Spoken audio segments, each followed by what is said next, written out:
Being here, sir. This time we'd like to call the meeting to order and announce that we do have a quorum. Curtis Tucker is not with us tonight.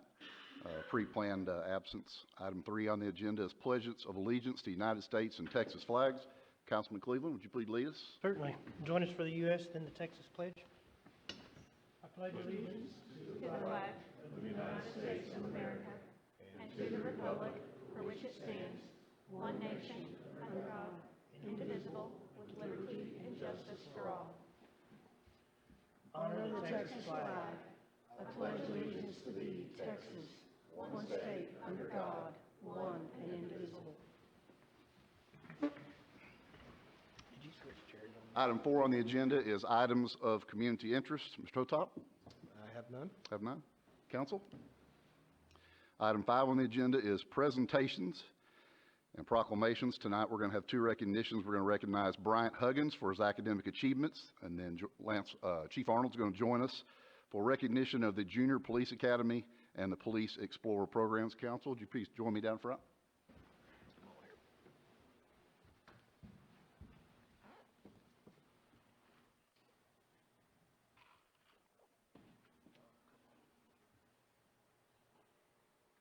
All right.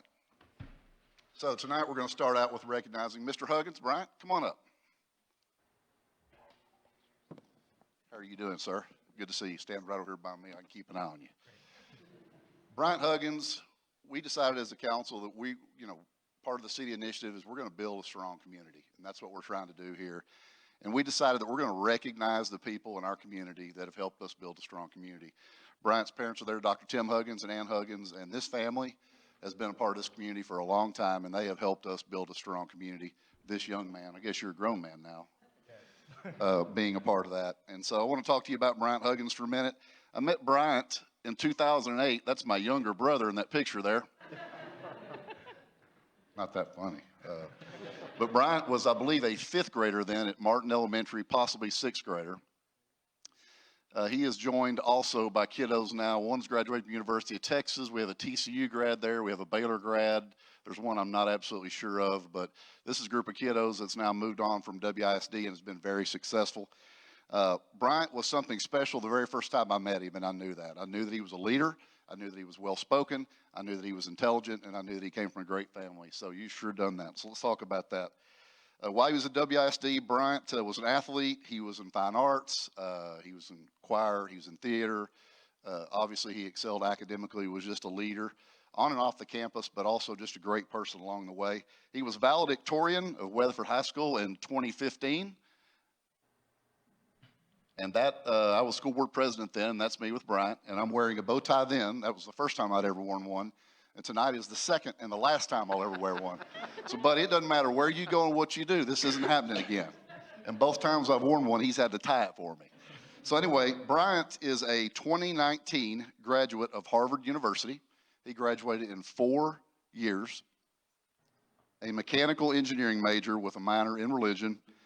And he was involved, and he was clearly a leader while he was at Harvard, and he also excelled academically. So, Brian, I want you to tell me, where are you headed now, and what are your plans? Great. So I am now working for a Catholic missionary organization called Focus, which stands for the Fellowship of Catholic University Students. Focus is an organization that sends missionaries to college campuses to spread the gospel and really to combat some things that are happening on our college campuses that are lies that about identity and things like that are being spread. So I have a 2-year commitment with them, and then we'll see what happens after that. So he's going to keep giving back. Doesn't surprise me a bit. Bryant, in your time in Weatherford as a young person and through WISD, and we hope that you continue your relationship with the city of Weatherford as you grow professionally and personally. Tell us something that the city of Weatherford and this community has given you that's carried you to be so successful. Well, Mr. Pascal, I recognize that this award or this recognition isn't really about me. It's great that I graduated from college, but it really is a testament to the wonderful upbringing that I've had from my parents and the great things that the community has done here. I went to school in Weatherford ISD from the 1st grade to my senior year in high school, and we really do have wonderful teachers here in Weatherford. I think that is something that I was really the recipient of. I also think that teachers really deserve that recognition and the compensation for the work that they do. So I think that's something that we can continue to work on. But I've really received a lot from the community in that way. And the other thing that I've really received from the community here is that Weatherford is a town of values. I think values of family, values of community, values of giving to your neighbor are things that exist here in our community that we are lucky to have, that don't exist everywhere. And I know that from going to a big city and seeing where other students have come from. So I'm very grateful to have had that in my life. Yeah, and I'm a proud Weatherford citizen. So thank you. Appreciate that. Thankful and very giving and thankful back to those who have helped him. Doesn't surprise me a bit. So, ladies and gentlemen, I want you to join the council and the city staff in recognizing your 2015 Weatherford High School valedictorian and 2019 graduate from Harvard University, Bryant Huggins.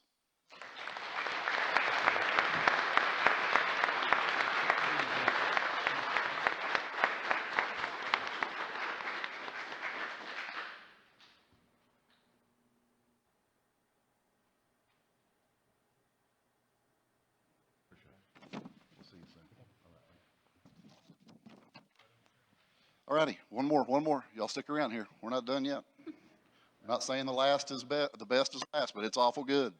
Hey, next we're going to have Chief Lance Arnold come forward. He's going to join, he's going to actually lead us in special recognition of our Police Explorer program and the Junior Police Academy. And we talk about building a strong community. This man and his department are doing just that. And these are two programs that are really helping us to continue to build a strong community. Chief Arnold. Thank you, Mayor, members of council. Thank you for having us here. You guys come on up. You can't hide. Come on. Explorers too. The mayor wanted to recognize two really outstanding groups of young adults that we have in our community that are affiliated with our police department. They do a lot of things that are very similar, but they're also very two different groups. And so the first group, our Junior Police Academy. This wasn't the first Junior Police Academy that we held, but it was the first one of its kind with high school age students. So we had 12 students. They had to go through a pretty rigorous selection process. They had to do an essay on why they wanted to be a part of the academy. They had to get a recommendation from a coach or a teacher. They had to completely fill out the application, which you as parents know that doesn't always happen the way that you think it should. Anyway, they were these 12, and we have some that are missing, but we had 12 that were selected, and they spent the week with us. They showed up bright and early every morning, spent all day, and even came back out on a Saturday. So they spent Monday through Friday at the end of June, and then came back out on Saturday and did a ride-along with our officers. But they did driving, firearm safety, defensive tactics, crime scene processing, CPR, a lot of that kind of stuff. One of the really great things that they did on their first day, though, was they went over to Holland Lake Park and helped pick up the trash at Holland Lake Park. And so that's just a tremendous group of leaders that we have. They're represented from Weatherford ISD, Peaster ISD, Aledo ISD, Azle ISD, and so. But we had a great opportunity to have these young adults with us for a week, and we know it's funny that Brian mentioned values, but our orientation, one of the first things that I did, really the only thing that I did to this group, was talk to them about the values of our police department and what our mission was in the police department. And they really met and exceeded what our expectations were for them as a group and what they're able to give back and serve in their community. So that's them, and we're going to have a video, but I'll save that for just a minute to show you kind of all the things they get to do.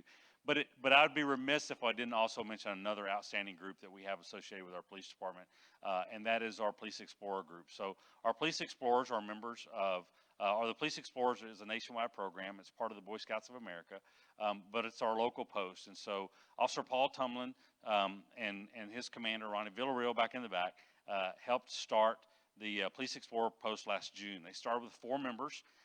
They now have 11 members. They've grown even since the last time I talked to you. So they have 11 members. They meet at the police department every week.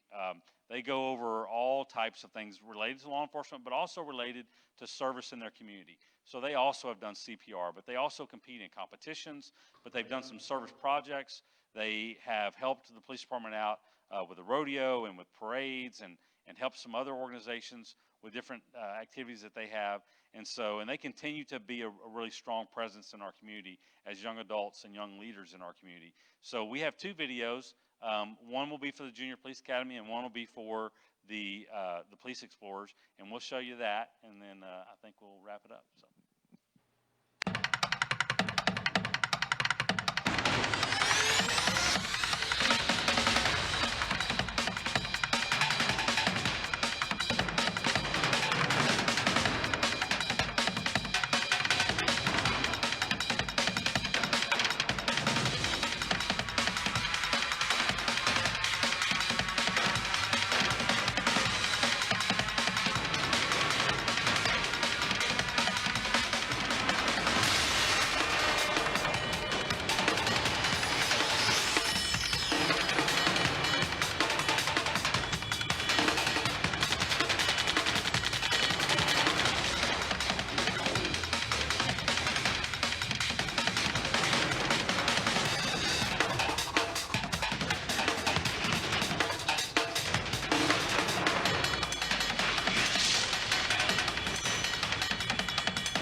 And then all that, I did forget to mention, so Sergeant Joe Hopkins is our school resource officer sergeant. The rest of our school resource officers are actually at a state association of school resource officers conference in Austin, which is why they're not here. But Jake Young, James Saint, Alan Taylor, which was really the driving force behind the development of the new kind of curriculum, and Chris Brown are our SROs that were involved and with these kiddos for the whole week. So I wanted to make sure that we call their attention to them as well. All right, before we wrap up, Councilman Cleveland, Mayor Pro Tem Wilder, would y'all come up here? So I got several calls today from people. It's kind of ironic. I see several sets of handcuffs, and they requested an arrest demonstration. I think we've got 3 volunteers here. Anybody want to handle that for us? Just kidding. Hey, how about another round of applause for these great young people? Much. Pictures, anybody?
Thank y'all for being here. Thank you very much.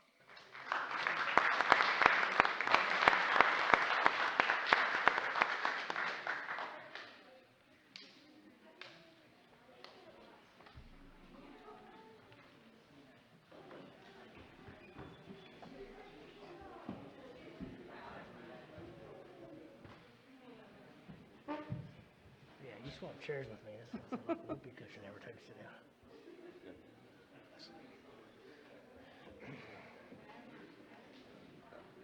Yep. I changed your screen. Thanks, it's okay. One more time.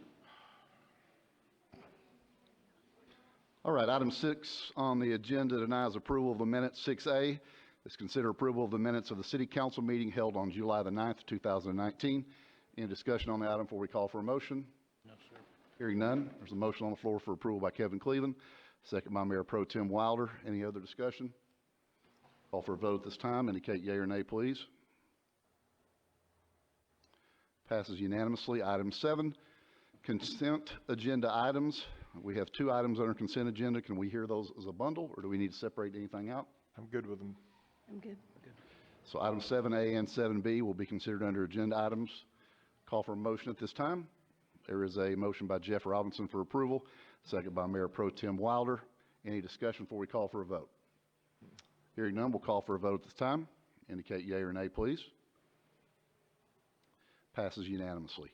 Item 8 on the agenda is regular agenda items. 8A is to consider a preliminary plat, including waivers from certain requirements of the Weatherford Municipal Code, Title 11, Subdivision Ordinance, including Section 11-3-10, maximum block length 1,600 feet, Section 11-3-1P, maximum cul-de-sac length of 600 feet, Section 11-3-1U, 2 points of access from public roads to the subdivision, Section 11-3-9A, connection to the city water system, Section 11-3-9B, connection to the city's wastewater collection and treatment system, Section 11-5-5A, improvement to substandard arterial street and future collector street, and Section 11-5-7A1, side rear yard screening along existing and future collector or above roadways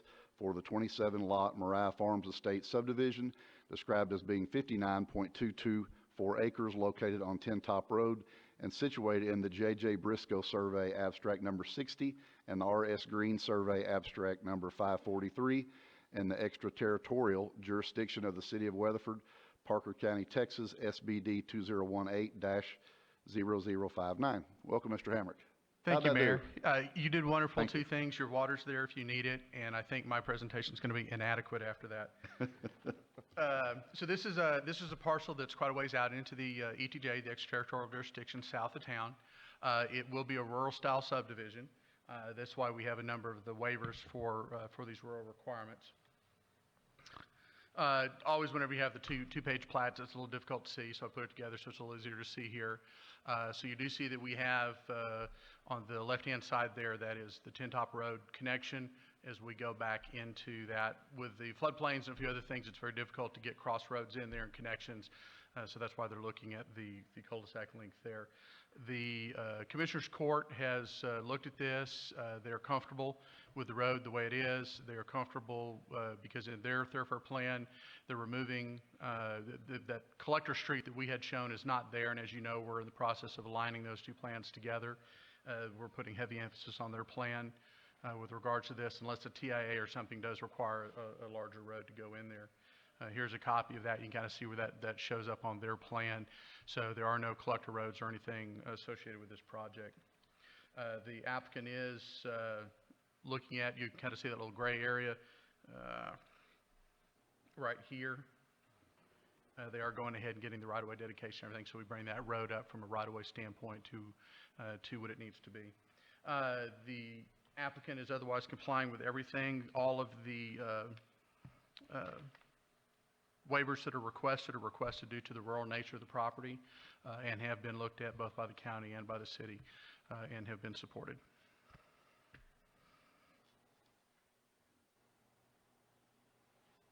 That's it. Thank Questions you, for Mr. Hamrick? Just want to make sure I didn't interrupt you, sir. like I said, inadequate. You were far from that. Any questions for Mr. Hamrick? No, sir. All right, staff does recommend approval of the preliminary plat and suggested waivers. P&Z voted 5-0 in support of such. Any discussion before we call for a motion? Hearing none, we'll call for a motion at this time. Motion on the floor for approval by Jeff Robinson. Was the second. Kevin Cleveland. Any discussion before we call for a vote? Hearing none, we'll call for a vote this time.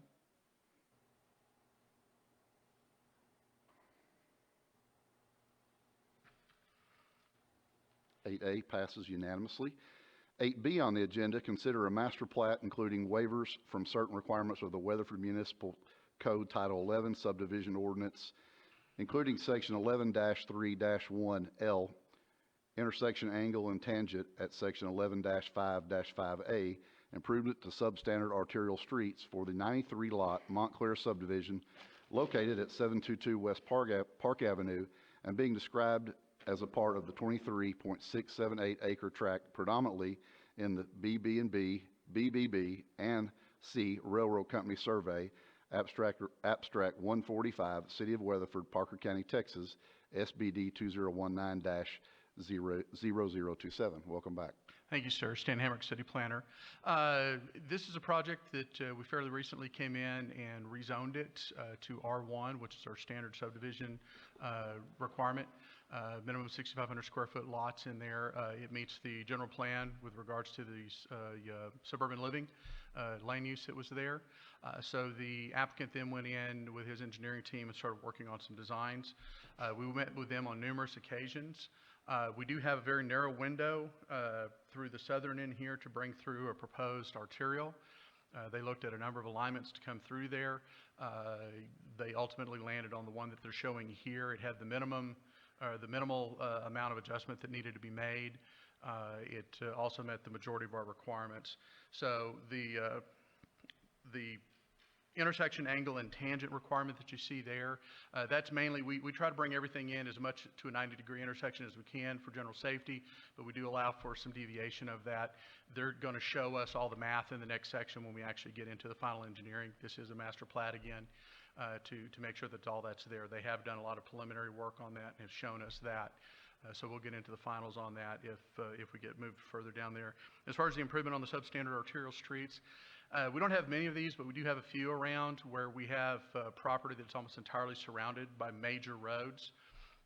Both of the roads on the east and the west of this, Park and Bowie, are in, we'll call them good shape. They're not in great shape, but they're in good shape. So they're going to go through with their traffic impact analysis. They're going to be looking at those. If the traffic impact analysis says that those roads need to be improved, then they're going to go ahead and work on getting those improved. We're just asking for the quote-unquote out-of-the-box requirement that those roads be improved. So we just want to see the hard numbers that says, yes, those need to be improved as far as that waiver goes. Other than that, we will go through all the final engineering, everything in the next phase at the preliminary plat.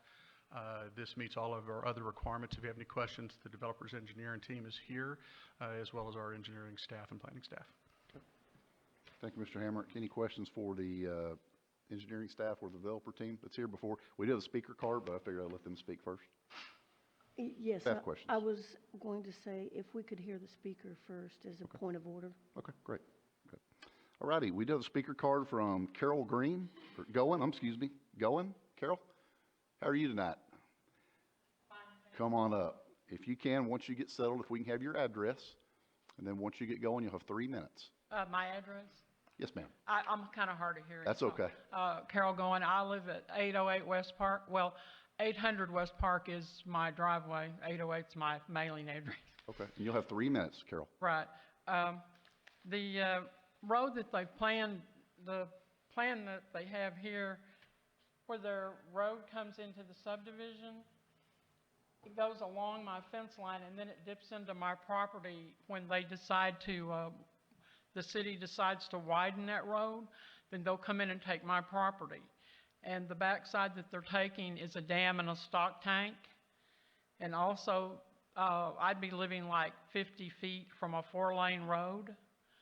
And the developer, the road that it showed on your map before, the developer could plan around having the road on the north side instead of this side of the property. And that's what I'm here for, trying to find out. He showed me several plans that I mailed packets to, did anybody get my email? Mm-hmm. Anyway, and I was showing how I had been given different plans by the developer, and then in June, I saw this plan that then comes back and takes my property. It also will take 2 houses across the street if they decide to go on to Bethel, which is the plan. If the road is moved up to the north, it's undeveloped property all the way to Bethel. But the way it is now, it will impact my house and at least 2 other homes. Even the 2-lane road going on to West Park will impact the man across the street because his house is just right there. It'll be right there at the 2-lane. So anyway, that's what I'm talking about. I mean, we've had that home. It was built in 1898, and I don't intend to move, and my son and his children intend to stay there. And I just feel like that maybe the developer could work with us and move his 4-lane road. And I had went to zoning, and I was told I couldn't speak at that meeting, but then it turned out afterwards I spoke to someone, and they said I should have gotten to talk to them, but I didn't get to. So they suggested I send them this information, which I did, and then come and talk to the city council. So that's where I am. We're glad you're here. Thank you. All right, thank you.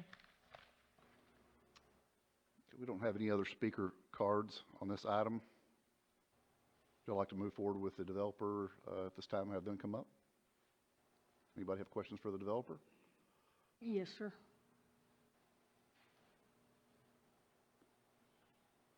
How are you today? We can have your name and address too, please. I'm doing well, thank you, Mayor and Council. My name is Mark Allen. My name is Mark Allen. My address is 414 Montpelier Drive in Southlake, Texas. We have looked at numerous layouts and locations for this arterial road throughout this tract.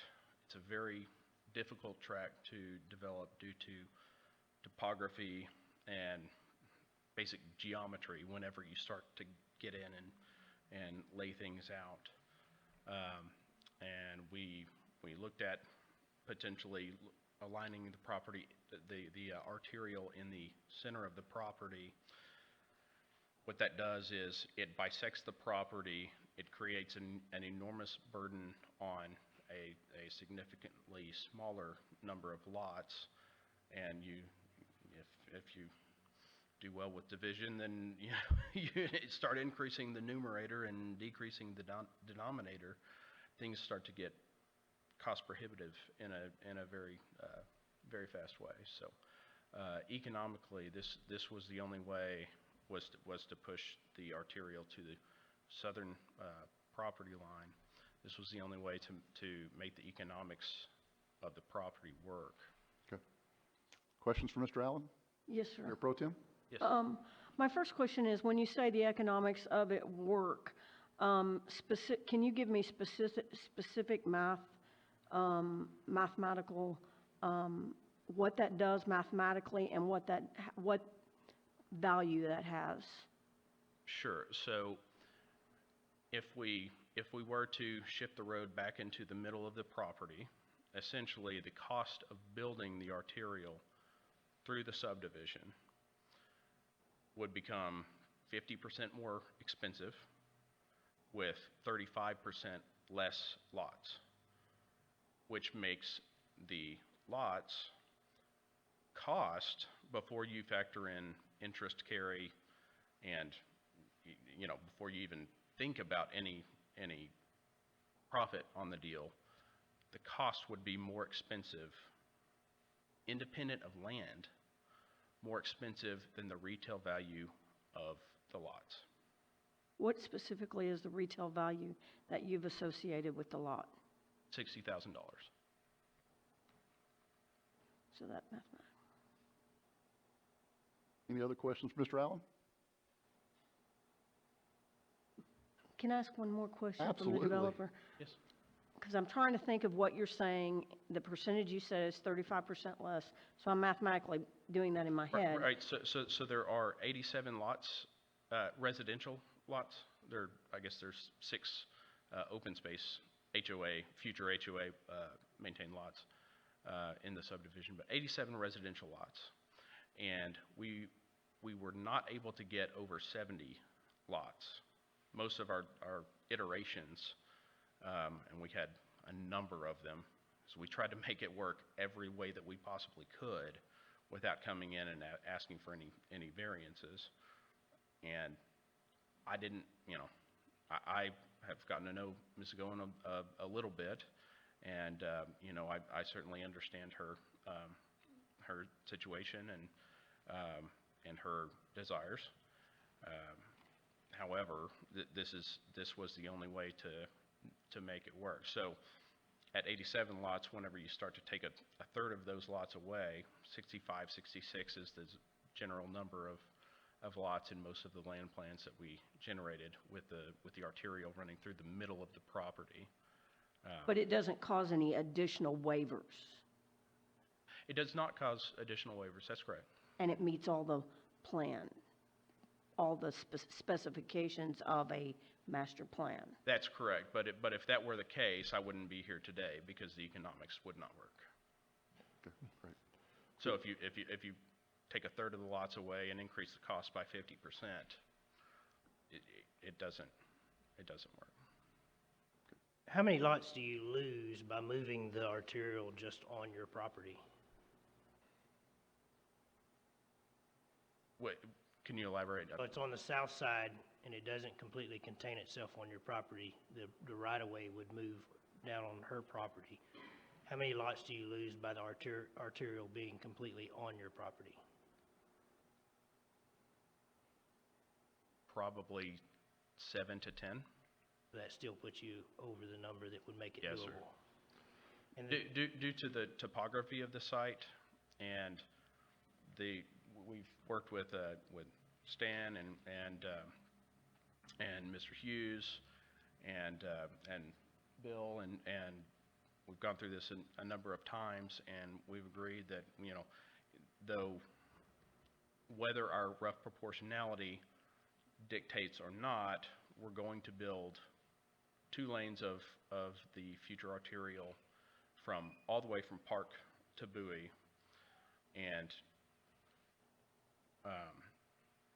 that cost, as well as the masonry screen walls along the future arterial, along Park, along Bowie, and the topography of the site, which dictates that we have many retaining walls within the property.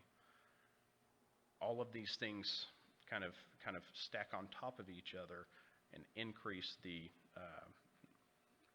increase our cost over and over and over again, to a point where the deal is it's very thin, as it is, and any loss at this point is So you say any loss, so moving the property, moving the road, in your opinion, would be a deal breaker? Yes, Would sir. it entirely be? Yes, sir. And so what part, well, my question's for Stan, I guess, it's actually for Stan. Any other questions for Mr. Allen? We'll let him go. I don't, I have one for Stan. Okay. Thank you for your willingness to answer the questions, Mr. Yes, sir. Allen. Thank you. Absolutely. Mr. Hamrick, will you come back up and join us? Yes, sir. Questions? Go ahead. My understanding, Stan, is that the initial road that the developer would build would be completely on their property, and that in the future, if the road needed to be expanded, that's when it could go into Mrs. Goins' property. Is that correct? Okay, I think I heard 2 different things. So you mentioned something about moving the property north, and then you mentioned. No, Okay, I'm sorry. just saying that the initial road that is laid out as we're looking at now is Yes. completely on the 23 acres. The physical road that will be built, yes. Okay, but in the future, should that road need to be expanded, that's when the issue would become that it could encroach on Mrs. Goins' property. Is that correct? Yes, sir, and that would typically be either us coming in because we have the need for it, similar to that you saw in Baby Fielder, or that someone has come in and purchased and developed the Right. property. to So sell. let me ask you this, if this, I guess the way I see this is that we don't know that that road would ever need to be expanded, but if there's other development in the area that would increase the traffic, then in the future, at some point, whether it be in 2 years or 50 years, that road could possibly need to be expanded. Correct. So as far as, and I know that none of us have a crystal ball, but as far as what you're aware of and know of and such, what do you think the likelihood that that road will be expanded in the future? I mean, we've got good, strong growth going on, but I don't see anything that's necessitating that soon Right. at all. But if it does, it's going to be one of those that the entire nature of this area will be changing. It Right. won't be the little rural roads that it is now. Well, the reason I ask that is because when I look at the distance between Park and Bowie, it's not a great distance, and where it's not like BB Fielder is the road doesn't dead end and not go through. This road does go all the way through. So to me, it would take enough development other than this neighborhood that would create enough traffic that the road was no longer sufficient, and then, we could say that the road needs to be expanded, but It's a long time away. probably at least 20 years away, 10 years. Oh. We don't know. We don't know, but yeah, that would be a good, healthy guess. Yes, sir. Mr. Hotop, do any of your transportation folks, can they comment? I think Mr. Hughes, who's the Director of Capital Transportation Projects, actually has a aerial image that can show the alignment of that road and kind of in context to That would everything be there. very helpful. Yeah. Terry, do you mind explaining just as far as movement of the thoroughfare and then how that stuff goes about and what's being Certainly, proposed here? Terry Hughes, Director of Capital Transportation. On your screen is our thoroughfare map, and the road we're talking about right now is in green, and it extends from just north of Walmart's site and goes ultimately over and ties into Rick Williamson Highway. It is an arterial in nature. It is designed and conceived so that as this entire area grows, there are connecting points and ways to move and flow traffic. What we have done and what we've been consistent about in Weatherford is that's not locked in space. We just know there needs to be a roadway from point A to point B. So we've put in the thoroughfare, a proposed alignment predicated on some changes we've made just recently. And I'm going to try to use this pointer if I can. What we have done in the past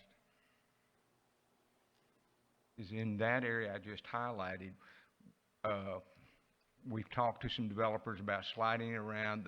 They decided they didn't want to, and then back to the east, you'll notice that we do have a development that occurred called Remington Apartments. We made a modification to our thoroughfare plan and slid that roadway to the north. You'll see the red line is where we're going with the roadway, the green line was where it was. We try to move those things in conjunction with necessity and with the development as it occurs. That's what we've done in discussions with the Montclair subdivision. As far as time framing, that roadway is in our 20-year CIP plan. Now, what does that mean? That means we have to come up with the money at some point in time over the next 20 years, whether that's a bond initiative or something of that nature. As you know, as we build roads, these things will develop around it, and obviously they're going to be developing around it, and that's why we're trying to address the issues right now.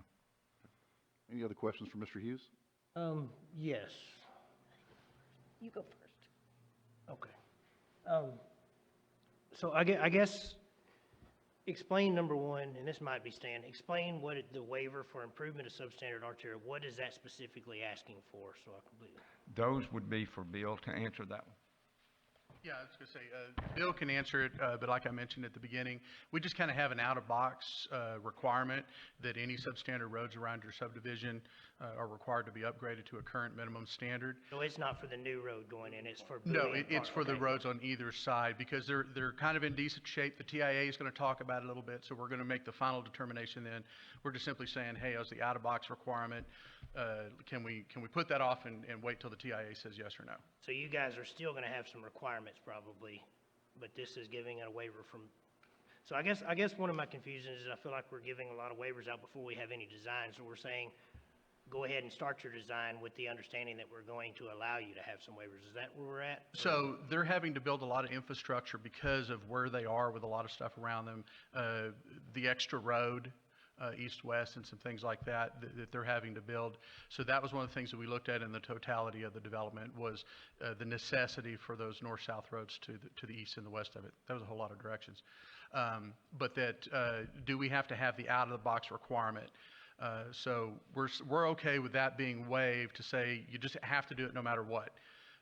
We want to wait till we get the TIA, see if it requires anything. It may require turn lanes, decel lanes. It may require improvements around other things that are needed in there. It may say the traffic loads are going to be sufficient, that those need to be upgraded. If it does, then they will make those upgrades. If not, then we'll work with them on any connections that they make, and obviously those have to be up to a minimum standard.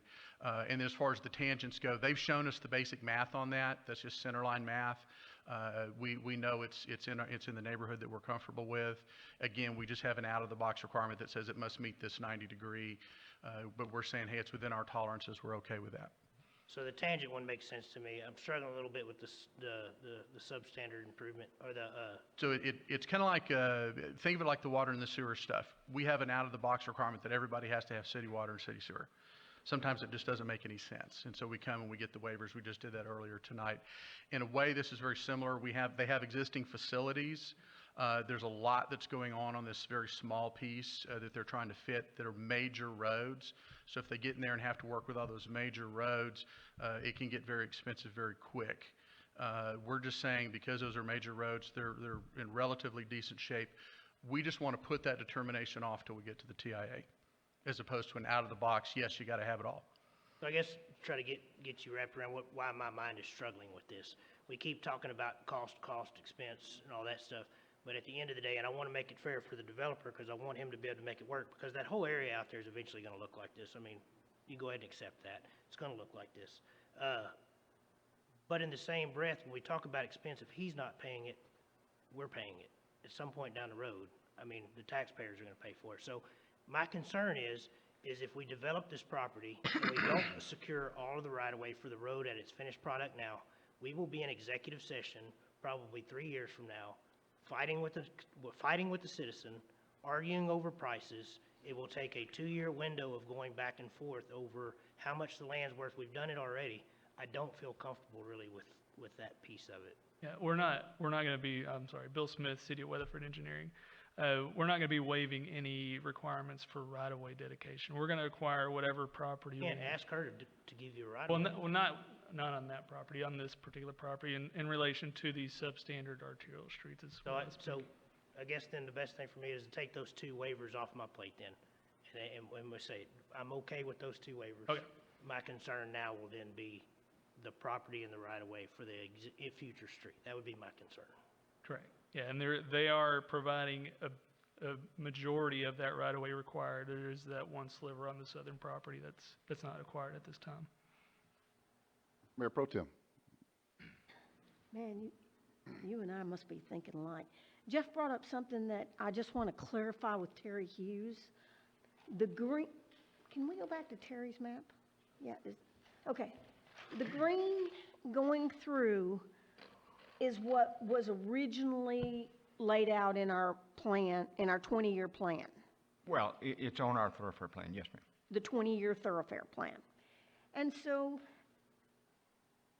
when Jeff said that if you put it through the center, do you have to have the future 20 years? So in other words, it's only 2-lane right now, but are you going to require that he have 4-lane capability? Understand when we say 20 years, I'm talking about our capital improvement plan. The thoroughfare plan itself says the right-of-way needs to be, I believe it's 90 feet on this one with a 4-lane road. No, you do not have to build all of the roadway at this point to service just that street. So does he have to dedicate it, though, in his master plan? Oh, Jerry, Well, fast forward to the next yeah, slide. let me go back. And I think this shows what you're asking about. So, What you're asking is that small piece can you highlight that? Yes. Yeah. right there. There is no dedication on that right now. The roadway to the north of that would be constructed as a 2-lane road so that you have roadway through there. But the part to the south would either be purchased by the community through a bond initiative, or if that property develops, it would be dedicated at that time. And that's standard practice for typically how you lay out the large arterials along a property line. That way, both properties share some of that. So would it have to still be laid out that way if it Well, ran through the middle? That's typically the fairest way to lay that out. Now, there's 2 options: one, to run it down the center, or to run along the property line. If it's ran along the property line, which is proposed, then it'll either, as the property along the south, Ms. Goins' property, if there's a point where that develops in the future, then we'll require that right away. If not, then we will be forced to try to acquire that through some other mechanism if there's a need for the full section of roadway, which will be determined obviously from traffic counts. Go ahead. Mr. Robinson. Well, Coming right back to you, Mr. You know, none of us know what the future holds, but I guess my way of looking at it is unless her property develops, that may not need to be 4 lanes. But, you know, and I certainly don't know what the future holds there. But the other thing is I want to make sure that Kevin and I are on the same page. The waivers were for improvements on Park and Bowie. That's adjacent street requirements. Right, yes, sir. they're not on the new road, they're on Park and Bowie. Yes, that's Okay. correct. Keep in mind, this is also a master plat. And so, council, can you give some information, or would you mind, on really what are our options here related to a master plat? Are you talking in terms of approving it? In those terms, if it meets our requirements and it meets the state law, then this is pretty much a ministerial act. Okay. But we could change it to go through the middle of the property. It would still meet. You can't change it. You can just tell him he can or can't do what he's proposed. Well, the staff report determines that it does meet that with the exception of the two variances, which are the tangent angle and then the substandard streets. Right. You know, the other, Changed, it would still meet it. Our options are to approve or deny this based on how it's presented today, is my understanding. Is that correct, Mr. Zelders? That's correct. Is there one other option, since the young lady didn't get the opportunity to present her case, was denied the opportunity to present her case to planning and zoning? Is there the opportunity, sir, to send this back to planning and zoning so that she has an opportunity to address planning and zoning with her points, so that then they can reevaluate their decision? They may come back with the same decision, or they may not. Mr. Zelders? Well, you have a recommendation from planning and zoning today. And again, you know, if it doesn't meet our requirements, you have to state why that doesn't meet our requirements. If you're going to deny it, otherwise it's a ministerial act to approve the subdivision. Wilder, does that answer your question? Not exactly. So, Then keep asking them. I'm We got to get through confused this now. tonight. So it's not if I were to state that one of the people that would be most affected by this did not have the opportunity in planning and zoning to present her case, she was denied her voice, is that not a act that would say, can we send this back to planning and zoning? That was not a public hearing, and the chairman has the right to accept comments or not. So my answer to you, Heidi, would be this. Agree, she needs to be able to speak. Planning and zoning is there for a recommendation. We are the final say, so she got to speak to us and share her opinion with us, so her voice was heard by the deciding body. So I would say it's fair that she has got to speak to us. My only other thought or comment is, this to me is a BB filter made over. This is us arguing over again about property down the road, trying to get right away to put a road that needs to be through, because I promise you, once this starts, this stuff's going to start happening fast. These areas are going to develop fast. You're going to be looking at that road coming in, I believe, pretty rapidly needing to grow and extend. And we will be sitting there without the ability to get the property. I know what we're thinking. We're thinking that she's probably going to end up getting a pretty nice little offer on that piece of property down there, because somebody's going to want to develop that. Property's prime property, but it's weighing on the fact that she will want to sell. And I think that's short-sighted for us, and it's going to cost us money. If it's going to cost us money as citizens, I'm okay with that. Let's do it on the front side. Let's start all the argument, and let's take the $100,000-something we're going to spend on her property or whatever that value comes in, and let's help him out with the intersection up to the money we would waste on buying her property in the future. So it works for him, it works for her, it works for us, we get it where we want, and it works for everybody. Those are the kind of ideas I would come up with or think about, but I don't support this particular way of doing it. but let me ask another question, and when we look at the sliver of land, and that other slide shows it a little bit better,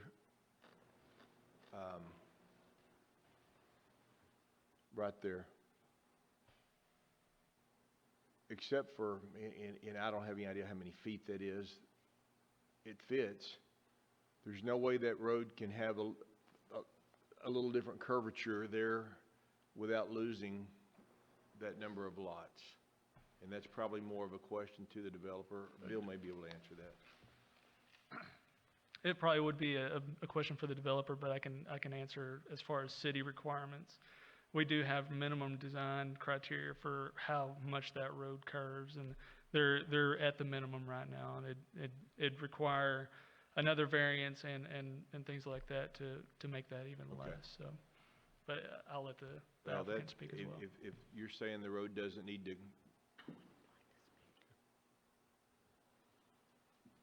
Questions, comments? Is there anybody else we need to hear information from on this item? I think there was. Okay. Ms. Goen, you were given your opportunity to speak, and I did not have any other blue speaker cards on this item, so I'm not going to allow anybody else to come up. Is there any questions or comments for staff or the developer that you have at this time?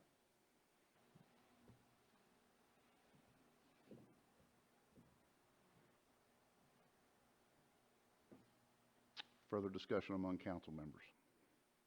This is an action item. Make a motion to deny. There's a motion for denial by Councilman Cleveland, I'll second that motion. second by Mayor Pro Tem Wilder. Any further discussion on the item? We have to state a reason that we're denying it. Councilman Cleveland, basis for denial, sir? Doesn't meet all our requirements without waivers. Speak. The item does not meet all our requirements without waivers. Mayor Pro Tem, you still stand? Yes, sir. I figured it would, but I need to ask for the record. Mr. Zellers, does that satisfy the requirement? Yes, sir. Any other discussion on the item? Hearing none, we'll call for a vote at this time. A yay is for denial, a nay is for approval, if you will. Is that correct? Correct. Okay.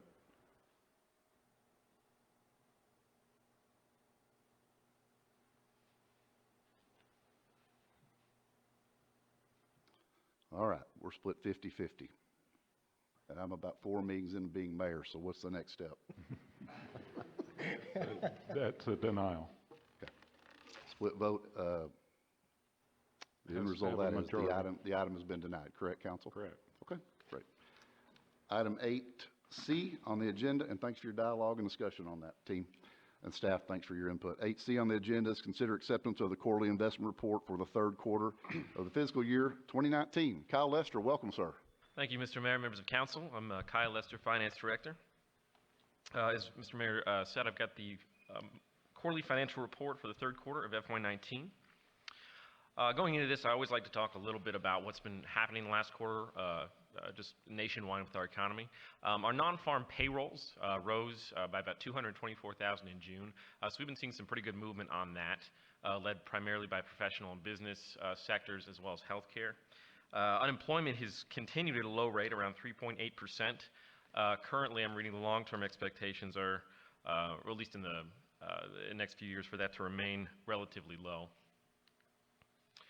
I do look at a couple different sources regarding an economic outlook. Of course, I don't have my own crystal ball, but I do try and survey what's out there. Based on those, I've been seeing sort of the same rhetoric as I have throughout this fiscal year, that the economy remains on a moderate growth path, but we're starting to see some deceleration. Of course, the job openings and unemployment still look favorable, but our yield curve is still reflecting a little bit of turmoil in the economy. What is a bit different this quarter from last quarter is that the Federal Reserve is now discussing cutting the Fed funds rate in order to incentivize borrowing and investing. Now, what that does to our portfolio, given that we're fixed income, relegated to being fixed income, is that we're probably going to see our returns start to come down.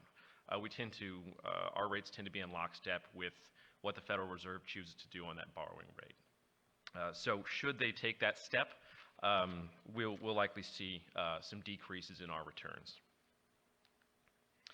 So looking at specifics regarding our current portfolio, our cash flow shows that we've reduced overall cash by about $1.3 million since last quarter. This isn't out of the ordinary. Fluctuations like this tend to happen. Of course, we receive the bulk of our revenue in the general fund in the early half of the year, and that starts to come down, as you'll see in my next presentation, as well as some capital spending that sort of contributed to that. But all told, we ended the quarter with $106.3 million in cash and investments. Our mixture was 8.3% in bank deposits, 23.6% in our investment pools, and 68% in agencies and certificates of deposit. Now, this signifies a marked shift from our pools into those agencies and certificates of deposit, as we were able to pick up some pretty favorable rates for us. The portfolio maturity shows that 32% of our investments are in what we would consider overnight deposits, which would be our bank and our pools. That would be how liquid we are. And 28% in less than 12 months maturing, another 28% maturing in 1 to 3 years, and 12% in more than 3 years. Our weighted average maturity did go up. Again, this is natural, going from taking money from our overnight pools and putting them into some still relatively short-term certificates of deposit. But we went from 193 days to 208 days. Again, depending on what happens in the next couple of months, we could see those short-term returns come down. We may end up relying a little more on pools. It sort of remains to be seen at this point, but I certainly wouldn't think that our WAM would increase significantly in the coming months. And here we get an isolated look at some of our bonds, our agencies for this quarter. Essentially what this shows is what we hold, their purchased value, and the value at which we could potentially get were we to sell those securities on the market. Now I do want to remind you that we have a buy and hold strategy. We don't buy a security and then try and sell it for a greater rate. We simply don't have the staff time capacity to do that. But what this does show is essentially that the market right now for what we have would have yielded less in those instruments than we currently have. So we locked them in at the right moment based on what we're seeing in the market. And expanding this to include our CDs, we show a consolidated yield of approximately 2.3%. So compared to our investment benchmarks, we tend to track pretty closely between the 6-month T-bill and the 1-year T-bill. And you're seeing that for the most part. Again, the agencies are a little bit low, but all told, we're looking relatively okay in this quarter. And then a quick note on diversification. We do still meet our diversification requirements as dictated by our policy. And this is my final graph. It just gives you a overall timeline of where our money has been. You can see our CDs is primarily what's been showing some movement in the last few years. And that is all I have for you tonight. I'd like to turn over to council for any questions or comments. Questions from Mr. Kyle Lester, council? One. Excuse me. I discussed this with Brad, but could you expound a little bit on our change for the tiering strategy into agencies versus the pools? Sure. So basically, the moves that we've made since 2019 began, a lot of that's been CDs and a few agencies. If you look right now, the yields that we're getting on those specific securities are actually much more favorable than what we're seeing in the pools. So we're seeing those come down a little bit, and we locked in, again, kind of at the right time for those. They're still relatively short term. I believe we went 2 months, 6 month, and maybe a 12-month on that. But they were just more favorable and still met our liquidity needs. Good question. Which is a considerable change of our historical previous how we invested in our strategy. Well, I'm not sure it's a huge change in strategy, at least not since I've been a part of this, which, granted, has only been... Before you. Okay. But well, I'm then just yes. saying, over time, we've really adjusted how we are flexible to what the market is doing.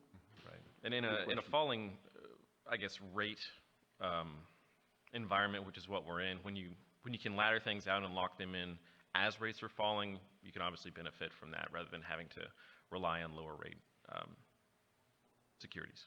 That's a real compliment to our staff that has Brad and his staff and Kyle and his staff who have done an outstanding job in that change of direction. They are phenomenal. Thanks for sharing that. Thank you very much. Other questions or comments on the report tonight? Nope. I believe this is an action item 8C. Call for a motion at this time. Motion for approval by Mayor Pro Tem Wilder, second by Kevin Cleveland. Any discussion on the item before we call for a vote?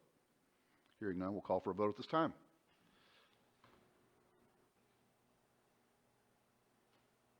Indicate yea or nay, please, at your convenience. 8C passes unanimously. Thank you, Mr. Lester. Thank you. Appreciate you, sir. 8D on the agenda, discuss, consider proposed changes to and adoption of the 2019 Council Policy Manual. Melinda Knoll. Good evening, Mayor and Council. Melinda Knoll, City Secretary. Just briefly wanted to make a couple statements about the Council Policy Manual. As noted in the agenda report, all of the items that Council requested changing or removing, those changes have been made, and that includes everything through the June 11th City Council meeting. The social media participation policy that we adapted from the City of Leander has been minor changes, corrections for clarity, conciseness have been made, and that policy has been included in our Council Policy Manual. There are 2 changes that we still need direction on. Those appear on pages 5 and 6 in the copy that's at your seat. One change has been made at the request of the city manager, and that's for citizen comments on non-agenda items. That has been moved to the end of the agenda order. Okay, before we move on to the second one, are there any comments or changes to that? Is everybody okay with that? Okay. Yes, sir. Cleveland? Mr. Robinson? Okay, so we got that rectified. Let's go on to the next. I'm sorry, we got Actually, what she rectified? needs input, correct? I need some Input. direction, yes, on page Okay. 5 and 6. Okay, my position is that staff is recommending that be moved to the end of the agenda during our regular meetings. I pose that wrong. Is everybody okay with that? I'm good with that. Before I mess this up any worse, will you keep going? Okay. Let's just take it one at a time. On page 5 of the handout that's in front of you, there is a notation there that at the June 11th meeting, that we didn't have good direction from council on that item. That's under council responsibilities. The statement was suggested to remove avoid reference to personalities and refrain from impugning the integrity or motives of any council member or staff member in his/her argument or vote. So I think council member, at least one council member, had requested staff remove that, and staff did not recommend removing that. So we just need your further direction. You know, I think I agree with staff on that. I think that the council we have today, we don't have any issues along that lines, but councils change, and I don't think that's always been necessarily with the Weatherford City Council or others, and I think just that's probably a good point to have, is my opinion. Idea to meet in the middle, just remove the word personalities out of it, and I'm fine with it. Remove Personalities is the one that bothered me, because personalities could be loosely interpreted to be even a person's name, and it's done on a state legislature side all the time, that they use the word personality to refer to somebody's name.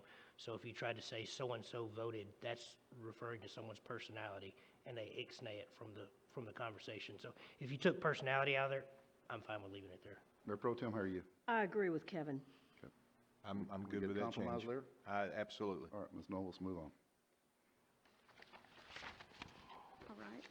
On page 6, there's also redlined there, so you can find it. The statement said, council members will address the entire council and will not single out a member of the council, the audience, or a staff member. It was also suggested this be removed, and staff did not agree with removing that statement. Council? I made that suggestion, and the reason being is because if you wanted to say, for instance, today, I wanted to reiterate something Jeff had said to understand what Jeff was saying. Well, I can't address the entire council without saying, to Jeff's point, you know, do you have to have this or do you not have to have this to meet this plan? That kind of, to me, is like, you have to be able to, I have to be able to say, Kevin, I'm going to use you. Kevin makes a point, and I want to say to Kevin's point, you know, can you expound on, does this meet the criteria, doesn't this? I think that as a blanket statement kind of prohibits you from saying, calling on anybody to clarify, expound, asking staff to expound on the point that Jeff just made, or the point Kevin just made, or you made, and Okay. that makes it difficult. You're still for removal, correct? I'm still Mr. for Robinson, removal. where are you on this? You know, I don't know that I have real good clarity on the intent of item number 6, because to me, if I wanted to say, you know, the statement that Councilwoman Wilder made earlier today, I think I am addressing everybody, but I'm just referencing the statement you made. But if I want to say, Heidi, you're the craziest, you know, so-and-so I've ever, you know, that to me, again, I think I hope council would have more decorum than to say, Heidi, Yeah, you're like I crazy as a said, horse. I've got to say, to me, this one's really not a big issue. So I don't have a strong opinion. If that bothers, I wouldn't want this to be viewed that this gives a person the ability to single someone out and say, you know, in an argumentative way or something, in a way that we shouldn't. Like I said, I'm gonna go back. I don't really think I understand the intent of this. Okay. Mr. Cleveland? I'm still behind the idea of just taking that one out, so we don't have to clarify, but if we need to clarify, I would say we add something to the end of it similar that addresses condescending or argumentative or negative manner, or some type of statement like that that clarifies it better. I think sometimes these are created because of very unfortunate things that happen. I do too. And I don't think that's the team we have here today. That's not saying we won't in 20 years, but also don't want us to live inside of parameters based on worst-case scenarios. So I'm for removal of the item too, unless anybody's objected. No You said you're objections what? I'm for removal of it completely unless somebody objects. Okay, I'm fine with that. With that? We okay with that? Yes, Yes, sir. sir. Let's move on. Ms. Knoll? Let's just be kind to one another. Okay, page 11 starts the social media participation policy that we adapted from City of Leander. I'm sorry I wasn't here at the June 11th meeting, so I know there was some discussion about that policy. We did make some changes to make it more clear and concise in some areas. Do you have any more comments about that policy, or are you okay with it as inserted now? Can I ask a clarification issue? Just with the direction of this social, it's called social media participation, but if we, and I'm not a big, I don't know what Twitter is and I don't know what Instagram is or Insta, whatever it is, but I do have a Facebook account. So it's hard to determine whether, you know, you are projecting as a city council person or you're projecting as yourself.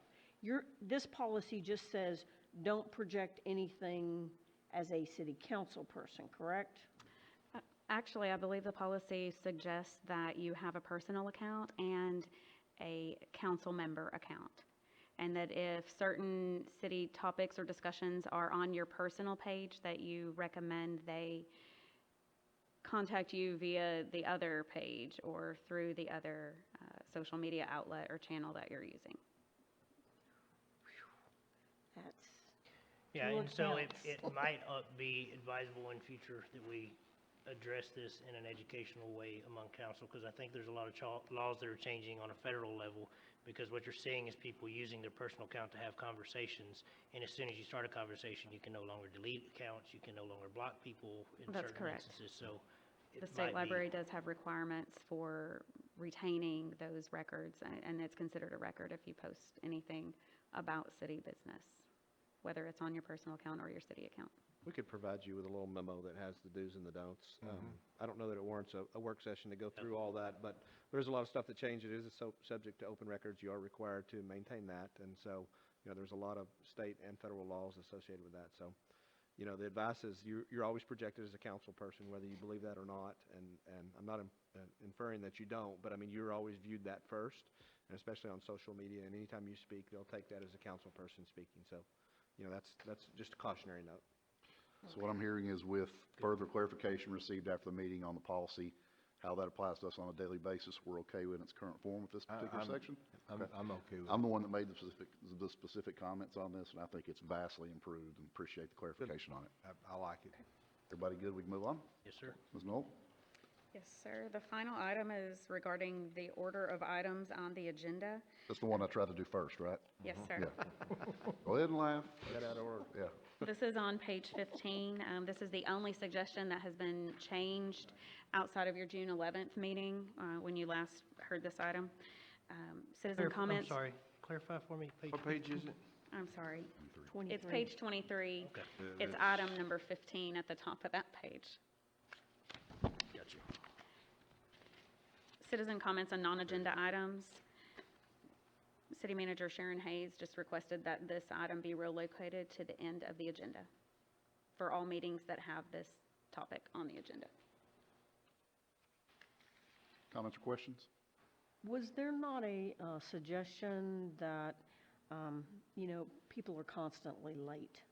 Was there a suggestion that we allow them a speaker card before the agenda item?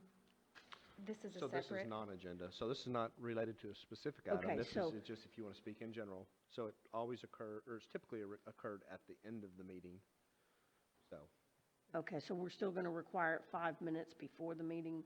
No, You changed to reflect what we discussed at the last meeting, correct? yes, sir.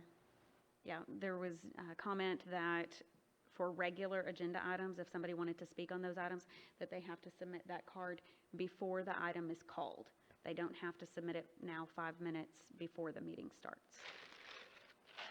On this, it's still set up for non-agenda items. So for this particular item, we haven't even gotten to it in this session. So this meeting obviously has been going on for an hour and 15 minutes. Okay, but it says non-agenda item must submit a speaker card to the city secretary at least 5 minutes before meeting starts. Correct. For non-agenda items, that's how this reads. Agenda items, it would be before that item is called to the floor. Okay, so, They would have to have it submitted. Okay, how do we feel about that in general? Because we can also adapt and move it somewhere down the agenda a little further. I'm fine with where it is on the agenda. I'm just asking if we should not make it like we do agenda item before the non-agenda items are called. What are your thoughts on that, council? Mr. Robinson? I'm fine with the way it is, but I don't have a problem with changing it if others feel strongly that it should be changed. I'm personally fine with the way it is, and I think everybody should have a voice, but we also have to preserve the order of the meeting. And I feel like that if you're not careful with that, moving it to allowing filling out cards immediately up to, if people aren't happy with the ruling, what you're going to find is people are going to start filling out cards just to voice frustrations on a topic that we may have already had a public hearing for. So we have a public hearing, you've had your minute to talk, your 5 minutes, 3 minutes, whatever that time was, to talk, and you want extended time, you just fill out another card at the end and you could go on for as long as you could get as many people to go on as long as you wanted to. So I would say leave it as is. Okay, I'm afraid I agree with them. Are you okay with that? I'm okay with that. Okay, great. Good Okay. deal.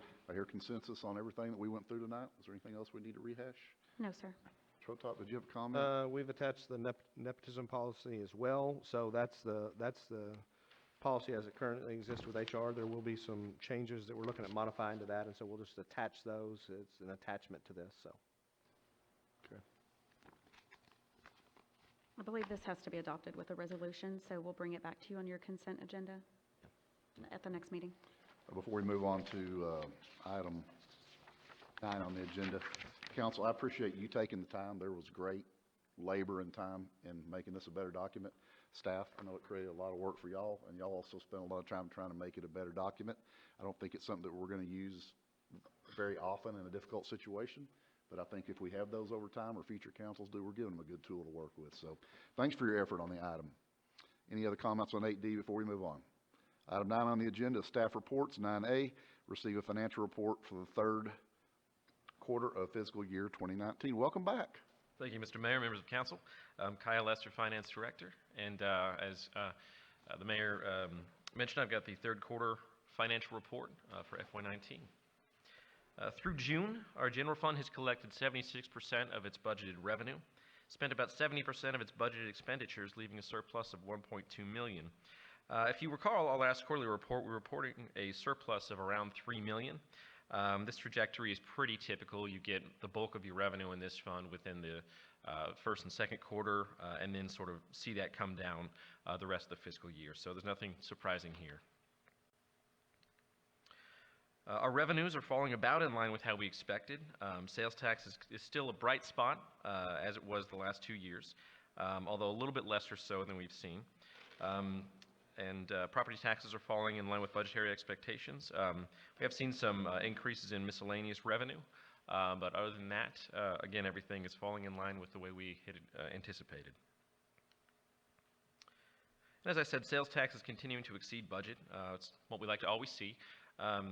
Comptroller reports indicate that state and city allocations through May, that's the most recent month we have, are up 7.9% from last year. and most of this from our current collections. Our most recent collection, we're pretty much flat with May, so we're seeing a little more fluctuation than we had in previous years. But on a dollar basis, we're still up about $700,000 from last year and $470,000 from where we thought we were going to land this year. On the expenditure side, we're tracking basically on target.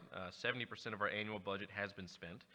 We do still have some non-recurring items to spend and about $7 million in personnel costs to go through before the end of the year. Touching on our solid waste fund, we are running a bit of a deficit through June with 76% of revenues received and 72% of expenditures spent. I believe I mentioned last time that we did have some internal restructuring here involving the admin payment from the solid waste fund to the general fund that I'll correct for. So this is going to be shored up before the end of the fiscal year. And finally, I've got our hotel and motel fund. Again, another bright spot here. We're running a surplus through the third quarter of $184,000, driven by higher hot tax collections. Again, this marks a pretty large turnaround from our receipts since 2015. I'm always cautious with this revenue as it's completely dependent upon tourism, but it's clear I think we've reached sort of a new level here. So tonight I'd like to conclude by giving a brief overview of our 2020 budget update. I don't have in-depth figures. This is really just sort of an overview of where we're at and some basic figures of what we're looking at so far, just to sort of get that on your minds before next time. So we're a few weeks in right now, actually a few months in right now. We had our budget kickoff on April 9th, and of course we discussed that process. We reviewed budget requests through May. We received our preliminary assessed values to help sort of set that budget in May. The city manager's office has reviewed budgets, as has my staff, and we did receive the final assessed values just this last week. So right now, you can see in red that's where we're at in July, just finalizing that proposed budget, getting everything together for you to make sure it's clear and concise in terms of the direction we're requesting to go. So here's a few figures, not too many I'll give you, but a few. Assessed value, our final values, increased by about 8.5%. Most of that is increases from existing properties. So that ties into our effective and rollback rate. We did have some new properties that added a decent amount there as well. Going into this final sort of proposed budget, I had been assuming an increase of about 3% from a revenue standpoint. Again, I'm awaiting the effective and rollback rates. As soon as I get those, I'll make sure that I contact you and send a memo so we're all clear on that. Sales tax current budget is $14 million. We're projecting 14.4. I'm ballparking somewhere around 14.9 for FY20. Again, we've been seeing a pretty strong economy, but not the increases we've seen in the last couple of years. And of course, we'll stay true to our methodology of using about 10% on non-recurring items so that if we have a problem mid-year, we know where to cut in the following year. Overall, full revenue increases around $2 million. That's about 5.5%. On an ongoing basis, about $1.7 million. Expenditure increases, of course, we have a recommendation to utilize those ongoing increases. Some of the major initiatives that I'll go through during the first meeting in August will be the ERP software. Obviously, that's an ongoing item. Still planning to set aside that capital cash funding for future use. We have several facility maintenance and rehab requests, vehicle replacements, and of course the biggest is ensuring that we can meet the cost of doing business as those costs naturally increase. So August 13th, of course, our focus is going to be that budgetary overview, give you a 30,000-foot view of what we're proposing, really emphasize that tax rate breakdown and discussion. I know that's a lot hinges on that. And of course, we will have to ask you to vote to propose a tax rate.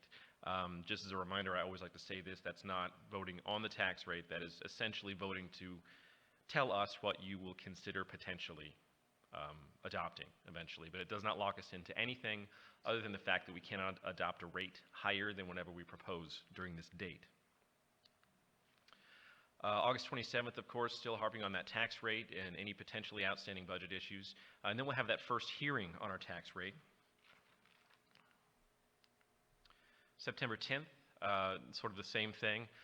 except we will have our second hearing on the tax rate and our only hearing on the budget. Then September 24th, we'll essentially be just finalizing all of this. We'll bring forth an FY19 final amendment, adoption of the FY20 fee schedule, adoption of the budget, ratification of the property tax revenue increase, if applicable, and then adoption of the tax rate. The order in which things are adopted, unfortunately, are sort of set, and I know it tends to be a little bit backwards because you want to vote on that tax rate before you vote on that budget. Unfortunately, that's not the way that state statutes line those out for us. And that is all I have for you tonight. In total, we haven't seen any surprises in our financial picture this year. Everything's on track, and we're set to begin those budget discussions in the first part of August. I'll go ahead and turn it over to council for any questions or comments.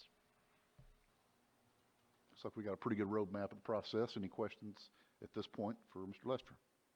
I do not. Thank you so much, as always.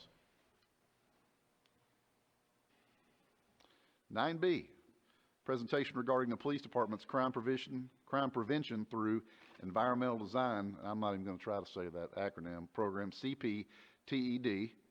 And I believe Chief Arnold's back with us. Welcome, sir. Mr. Mayor, members of council, Police Chief Lance Arnold, again, thanks for having me.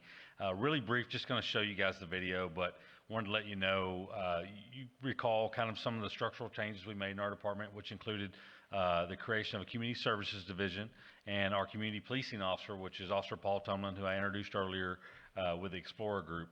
Another really cool thing that Paul's done is develop this program. It's a nationwide program.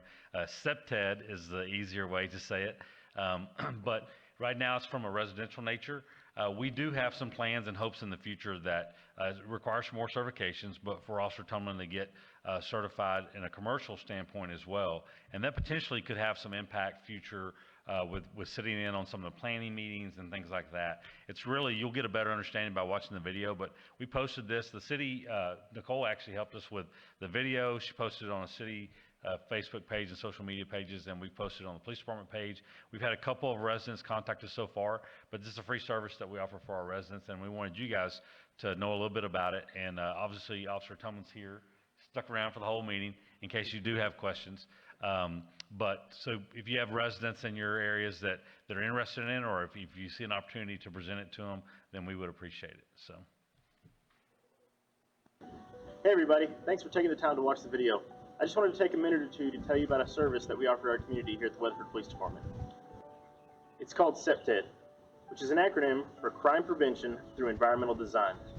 CPTED is a nationally recognized program and implemented by numerous departments across the country. CPTED focuses on three main areas for building safer communities. The first of which is surveillance. Surveillance focuses on things like lighting, security cameras, and visibility to the home from neighboring houses and from the roadway. The next is access. Access focuses on fencing, landscaping, doors, locks, and windows on the home.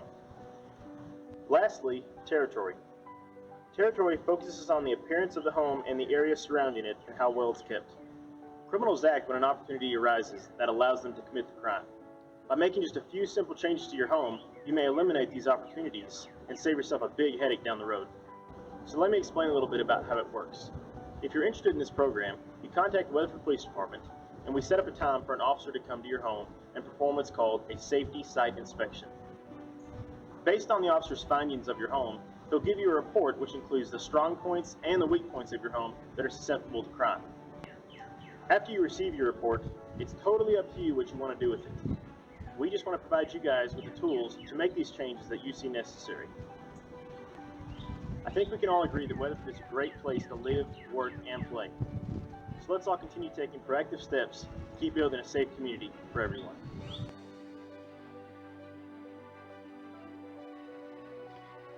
Impressive, Chief Arnold. Any closing comments on the item? It's going to be your captain video tonight. That's your third video. And Officer Tumlin, you're going to be giving out autographs. You keep showing up in videos. Thanks for the report, Chief. Appreciate it. Again, this is another perfect example of the things that are happening in Weatherford to build a strong community. That's great community service by a great department. 9C on the agenda, street rehabilitation projects update. Manny Palacios. Welcome, sir. Mayor, Council, Manny Palacios, Director of Transportation Public Works.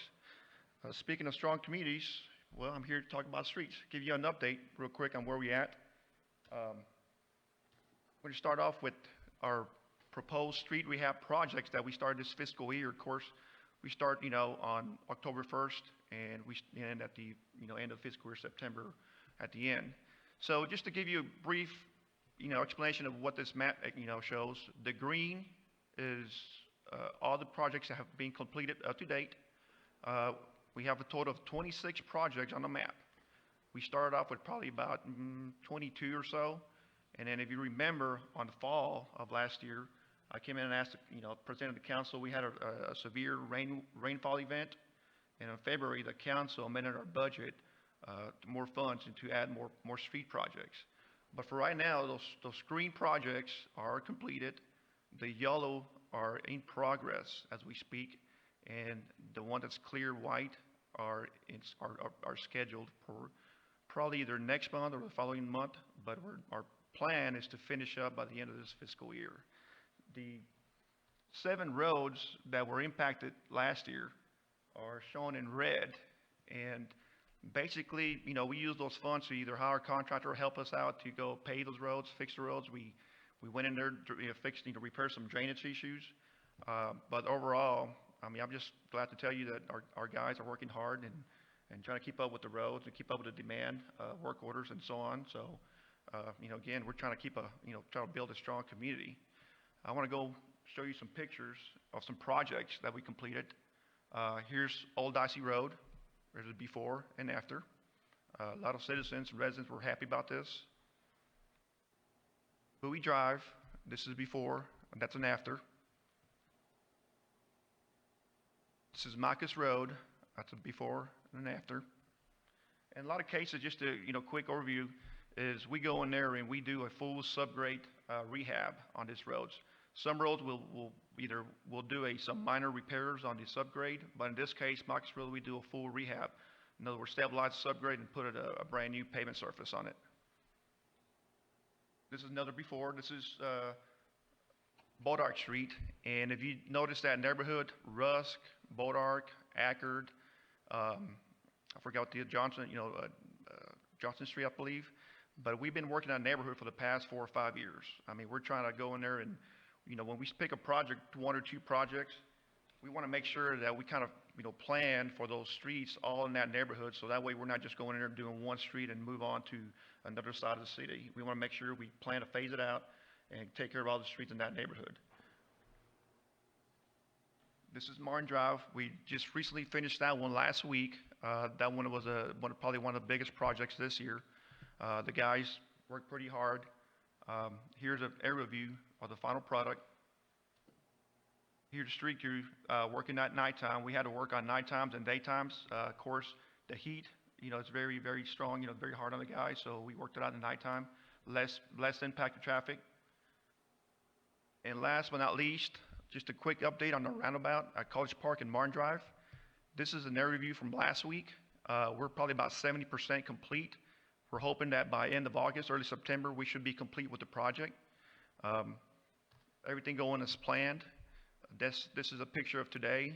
We're probably going to open the intersection to College Park traffic at the end of next week. That way they'll start working up the last quadrant. So once that last quadrant is paved, we're expecting that, open up traffic to substantial completion. So traffic will actually be using the roundabout, and then the contractor will be working around the sidewalks and colored concrete and landscaping from there on. So, anyways, that's all I have for right now for an update. Questions, comments? Comment, I'm probably the only guy in Weatherford that purposely chooses to drive down all the roads you're working on just to see where you're at. My wife actually hates riding with me because I picked the worst roads to drive down. But that speaks volumes to what y'all doing, because there's a lot of roads you can choose to drive on that are under construction. We've heard a lot from citizens over the last 2 years about roads. Anytime a debate comes up over spending, you always hear roads, roads, roads. We've made leaps and bounds. You guys have done a fabulous job. The roads are being addressed. So thank you guys. I think it's worth pointing out too, just the distribution of where the roads are at within the city. You'll notice on that first map that Manny pointed to, they weren't just necessarily in one area. Yep. So there's projects spread out all over town. So. You know, as the new person up here, as a citizen before I sat here, I realized, and I can see it's very evident, the improvement in the roads in Weatherford. And so now that I'm up here and understand that there's really been a comprehensive study done, you know, the percentage of the quality of the roads, and there's a long-term plan on how to handle these things, and we're shortening that curve of the length amount of time that between when roads are having attention and not having attention. So it's very, very encouraging. And what we see from time to time is a mess. But I don't see a mess. What I see is a beautiful road in 6 or 8 weeks. It's going to last 20 years. It's going to move people around our town, and also with the growing population that we're having. So job well done. Thank you, sir. Thank you, council. Other comments? I'd like to also say that I'm like Kevin. I like to drive my Jeep around, and just on some of the roads that didn't have curb and gutter, it has just raised the level of the community tenfold, and what a great job your guys have done. It's beautiful. It makes everything just that much brighter. You're seeing those homeowners in those areas take more pride, reinvest, clean up, and so I think what you're doing has a much bigger impact than just on that road. So, Thank you. all righty. 9D, TML legislative update. How are you going to top that, Mr. Hotop? Well, I'm going to tell you about a lot of exciting laws that were passed by the legislature. So I'll try to make it brief. So, but unfortunately, it probably won't be. So, of course, the 86th legislative session wrapped up on May 27th. Started January 8th. So ran for approximately 5 months right there. And let me start off by saying that there's a lot of new laws that were passed. And I'm not going to claim to be an expert in any of those. They're hard to digest, obviously, when you read through those. So the intent is just to tell you about some of the things that are there. Obviously, the department directors are aware of a lot of things that affect their individual department. But let's jump to it. So the slide that you see there is just a summary of basically the past 10 sessions, total bills introduced, passed, and then city-related bills and city passed, and kind of what the trend that you see, obviously, is there's been a fluctuation in the total number of bills, really peaking in 2009, and then it raised up again in 2019. But then really how that relates to city-related bills. And the bottom right-hand side of the screen right there, as you see, is there's more city-related bills that were passed this session than there's ever been before. And so I think that's a reflection of kind of where the Senate and the state are and their views of cities right now. So we've got these broken down into a couple categories, so I'll try to run through these briefly. So House Bill 492, really related to a property tax exemption within a disaster area, and it allowed for an automatic exemption that equals the amount of damage value. Typically, probably not something we're going to see here unless we see a tornado within this area and there's a disaster declaration that's made. House Bill 3143 has to do with the tax abatement process. That will affect us, and so that will go into effect September 1. That'll require actually a hearing and a 30-day notice for all economic development agreements moving forward. So, of course, a big one everyone's aware of is Senate Bill 2, and that's the 3.5% rollback rate on cities. So, again, that just lowered it from the 8% to the 3.5%. One of the things it does, too, is it calls for a mandatory election if you do go above the 3.5%. One of the things that it does provide for municipalities like us is a banking provision. So if we elected just to do, let's say, a 2.5% in 1 year, that will allow for a 4.5% in the next year without having to go to that mandatory election. That'll go into effect January 1, 2020. There will be some numbers we will provide during the budget process, just a historic look back to see what that would have looked like if it had been in place for the past 5 budget sessions. A little bit about online sales tax. Of course, the Supreme Court ruled on that, and there will be collections starting October 1. There's two pieces of legislation that they introduced to help with that. One is House Bill 1525, and basically it had to do with marketplace providers and marketplace sellers and really trying to formalize that definition. House Bill 2153 really had to look at how the state is going to collect that and distribute that throughout the state for the municipalities. And that's really going to be based on the current rate to which municipalities collect right now. They'll average that out they'll look at that across the entire state and then distribute that basically kind of based on what our existing sales tax is there. So a little bit about purchasing and contract laws. So there were some changes with respect to construction contracts and providing a contractor a right to cure period, which is typically something we do anyway, so that's not an issue, but that was passed. House Bill 793 just clarifies some things that were passed in the previous session with regards to anti-Israeli and contracting, and basically that you have to support Israel in your contracts, or that the company or the contractor or business you interact with can't be against them. So that just clarified that, and it basically said that's only for companies that have 10 employees or more, or if the contract's over $100,000. We do have that that we have to incorporate into a lot of our contracts. So just so you know, and then House Bill 1928 had to do with professional services, and really what that looked at is if there was a defect with a professional service, you had to get a third-party engineer or architect report to basically make a determination of that. And on the rare chance that happens for us, we would do that. So a little bit about elections. So House Bill 831 gets into disaster replacement, and basically, so there was a time period to where if a candidate is displaced by a disaster, that you basically have to come back and show that you've established your residency within the disaster area. And so that was really, a lot of the things that came out of this session was a result of Hurricane Harvey in the previous session, so that's one of the things that you see there. House Bill 1048 has to do with November elections, and that basically what the push is for everything to happen at a countywide polling place, so that's something we already do, so that won't affect us at all. Then House Bill 1067 just made it a little bit easier to remove a deceased candidate should that happen, and they're currently on the ballot, so it just clarified the language on there. And then also House Bill 4129 had to do with candidate withdrawal, and just kind of clarifying that a little bit. So a little bit about open government. So House Bill 81 basically made that all expenditures for parades and concerts were subject to the open meetings, the public information request, which is something that seems pretty common sense, but has actually had to be a House bill to determine that. House Bill 305 basically requires that if a city has a website, they have to post all their meeting and election information on there. That's something we do already, so no issue there. House Bill 2828, so that's something Dustin Deal had worked on, our animal shelter director, on basically maintaining confidentiality with adoption information at animal shelters. So definitely a need for that, and we're glad that our local legislator Phil King helped sponsor that bill. So House Bill 2840 had to do with public comments at meetings, and basically we have to provide an opportunity for public comments at all of our meetings, and so that would include any subcommittee meetings or any time that there's a quorum that's established. So, and that's something we do as well.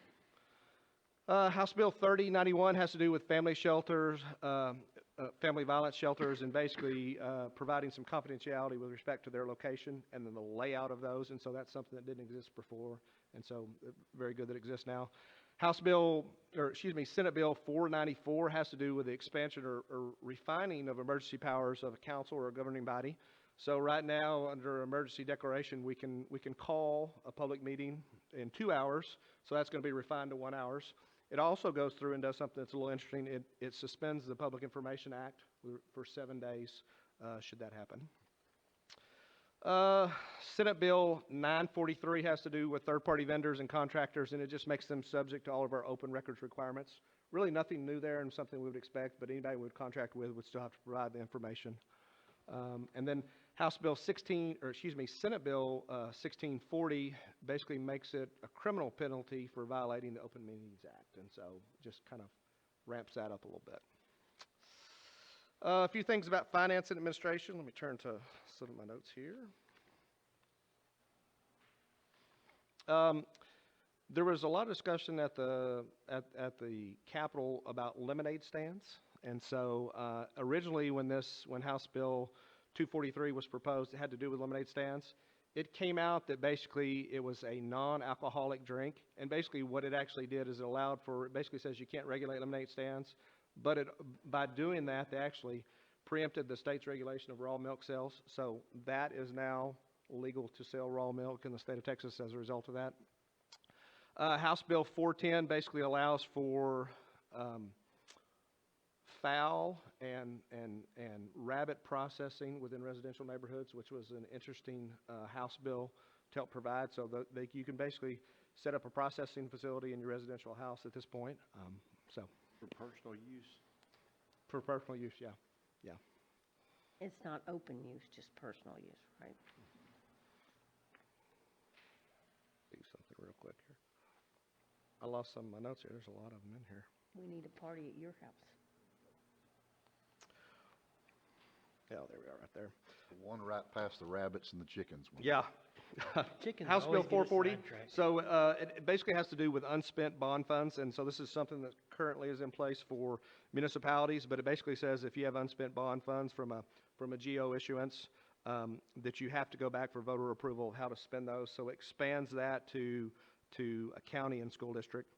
The other thing that it has in there, which is a little bit interesting, is they clarified and basically said that a GO, when you use a GO for a certain asset, that it can't exceed 120% of the life. So if you have an asset that only lasted for 10 years, you couldn't issue debt for 20 years. I think that makes common sense to all of us. So House Bill 477. So just clarified a few things with regards to what we're required to provide for voter information document, and then also provided for a new notice requirement in there as well. House Bill 541 basically allows for nursing in any location. And then House Bill 687 has to do with basically removing a municipality's liability, similar to what we have for a skate park or a bicycle park for the public's use of those facilities. A few other finance-related things. So there was a lot of things with regards to lobbying that was discussed at this past session. So House Bill 1495 basically requires that if you hire a lobbyist, you're required to file a report with the Ethics Committee, and that's Form 1295 with them. And so that's something that seems pretty standard that you would report that. So not currently something we have to do, but maybe something we have to do in future years.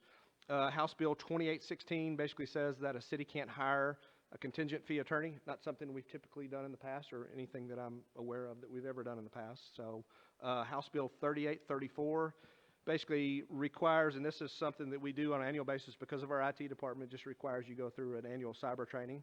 I will tell you, so we go through those a couple of times a year, and it's very good information. I use it not only at work, but in my personal life. So there's a lot of municipalities that don't have access to a IT department like we have that's very sophisticated that puts that training on for us, but it just makes that a mandatory requirement. So, and we've got Senate Bill 30, which basically just went through, and it basically says each bond proposition has to have a specific purpose, so you can't lump a lot of things together. So nothing really unusual with respect to that. Senate Bill 65 had to do with lobbying and reporting of that, and it basically went through and further clarified that you have to file a 1295 conflict form. So Senate Bill 572 had to do with the cottage food industry, and of course that's the folks that bake goods at their house and then sell them commercially. And it basically expanded that to basically allow that to happen over the internet, and then it also provided some other qualified items with respect to that, included in that legislation. Senate Bill 1978 basically said a government can't take action against a person for religious purposes. It's commonly referred to as Chick-fil-A, so there was some discussion about that with San Antonio, the city of San Antonio and the airport down there. And then a big one at the end that we have listed right there, and certainly something that some council members know about, but it had to do with the expiration of the Plumbing Licensing Board. And so, of course, that was something that there was a lot of discussion about, and whether that would be moved to a different state regulation board. Ultimately, it did expire, but the governor extended that through the disaster declaration. So it will likely be a discussion item at the next legislative session. It is something that is extremely important to all residents within the city of Weatherford. Obviously, plumbers play a vital role in building safety. So we think about, obviously, the water and wastewater systems within a building, but they're also responsible for running gas lines within a building. So obviously, it could be extremely critical if you don't have a professional that knows what they're doing with respect to that. So a few things about municipal court. So HB 1717 basically says that you can be a municipal judge in more than one city, and so it just went through and clarified that, where it previously said you had to be appointed. It removed that. House Bill 2048 repealed the driver responsibility program. Senate Bill 346 had to do with indigent cost, and so it goes through and it lays out a process for determining indigent cost for defendants. A little bit about economic development. So House Bill 347, that expanded what's called the Tier 2 status to all counties. So basically what that did is that basically got rid of involuntary annexation across the entire state. So House Bill 852 had to do with residential building permit fees. Another big one right there. It basically says you can't use value to calculate a permit fee, and it went into effect immediately, which is not something you typically see. The immediate way we're combating that is basically going on a square footage basis instead of going through and doing evaluation.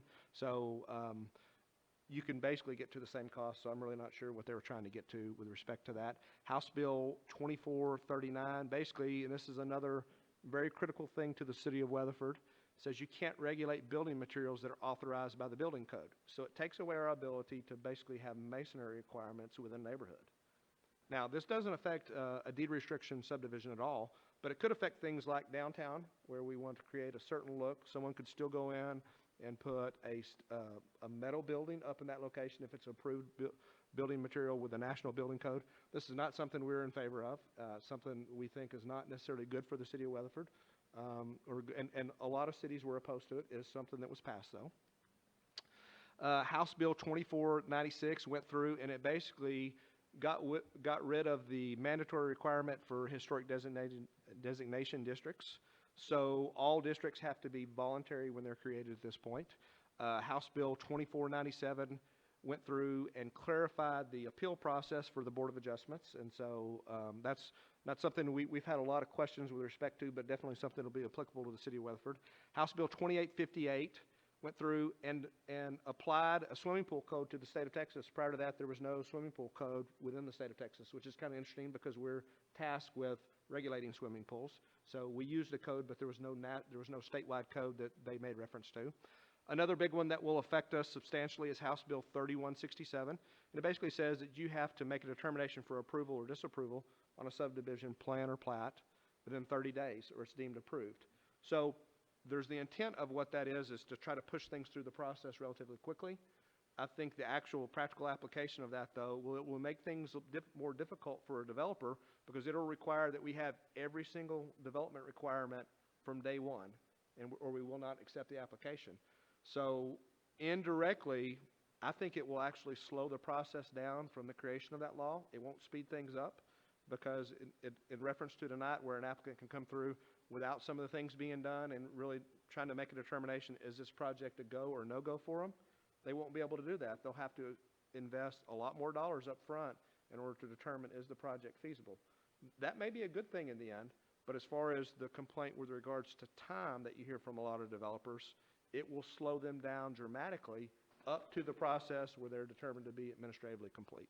So that's something we're still trying to lay out a process on, and our planning folks and engineering folks are going through and looking at a lot of the different scenarios and what's required at each one of those points. But that's something that we're definitely going to be dealing with in the near future. Senate Bill 26 is kind of interesting. So there is a state sales tax on sporting goods. Some of you may be familiar with that. And so the Senate Bill 26 basically is going to put it for a constitutional vote that will be used for parks. So when you pay that, it was originally intended to be used for parks and park-related projects. Oftentimes, the state uses that to help balance the budget. And so this was passed with the intent that with a constitutional vote that it'll make the legislature use that solely for park funding. So obviously something we support of. Senate Bill 1303, it just requires digital mapping for home rule cities. Not anything big for us. You know, obviously we have a very talented GIS department. We have all of our maps available online. I've had that for a while. Extreme value to all of our developers and a lot of people that we interact with. A lot of cities don't have that capability, and so that'll make that mandatory. So a few other things. House Bill 872, so that extends survivor benefits for police spouses. For a line of duty death, it just extends those benefits out. House Bill 971 extends basically creates military credit for training hours for peace officers. HB 2143 has to do with some clarification with PTSD caused by multiple events. An interesting one that was passed is House Bill 2584. It allows for, I'm trying to think of the right word for it, the animal control officers, it allows them to legally carry a stick. So that's why it's termed the Big Stick Law that was passed. So prior to that, you couldn't carry a stick if you're going to a yard with a dangerous dog. House Bill 3635 has to do again with survivor benefits and just extending those out to in line of duty deaths. Senate Bill 1582 has to do with the presumption statute with regards to cancer and extending those benefits to police officers. Senate Bill 2551, currently there are 3 cancers that if you develop those, it's presumed that you got them in the line of duty. That expands that to 11 cancers by statute, and so that was passed as well. A few things with regards to public safety. HB 8 had to do with just preservation of sexual assault evidence. HB 1177 had to do with, of course, carrying a gun. Basically, it made it legal to carry a gun in a disaster area. And then a few other things you see there. One of probably the big ones that you see right there is the red light cameras. Those were outlawed with HB 1631. We don't have any red light cameras, so not an issue for us. It goes into effect, but allows you to extend those contracts out should you have those. I see a few other things that we see here. Of course, transportation, there's a move over law that makes it a crime, obviously, if you don't move over it. HB 1548 just expanded the use of golf carts and those vehicles that you see there. And then one of the interesting things is just HB 3871, which was creating speed limits around charter schools and just formally defining that. A few things related to utilities, nothing necessarily that's big. One of the big things maybe that we would note is just the electricity consumption goals and formally defining those. You know, we have those for water conservation and then for cybersecurity and things like that. So things to watch kind of moving forward that were discussions at this last session, but we anticipate weren't passed, but we see them being issues moving forward in the future. Of course, short-term rentals, VBRO, Airbnb, those type of things, and the city's ability to regulate those. That'll be something that I think will be discussed at the next session. Working conditions, you know, those were things, as you saw some of the larger cities, Austin and San Antonio, where they looked at some of those things or brought some things forward. For minimum working conditions, of course, not an issue with the city of Weatherford, great place to work, I'll tell you, but some issues where they're trying to create minimum standards for sick leave and other things, so that was one of the things that was out there. Interesting thing that was discussed, nothing moved forward on it, but was requiring some extensive financial information on bond ballots and really expanding that to that financial information had to be approved or should be approved by a state or district judge.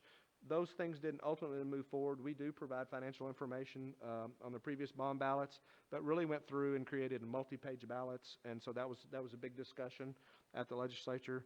One of the things that was discussed, and it's interesting, is that they tried to go through and basically make it where it wasn't possible to do Class C misdemeanor arrest.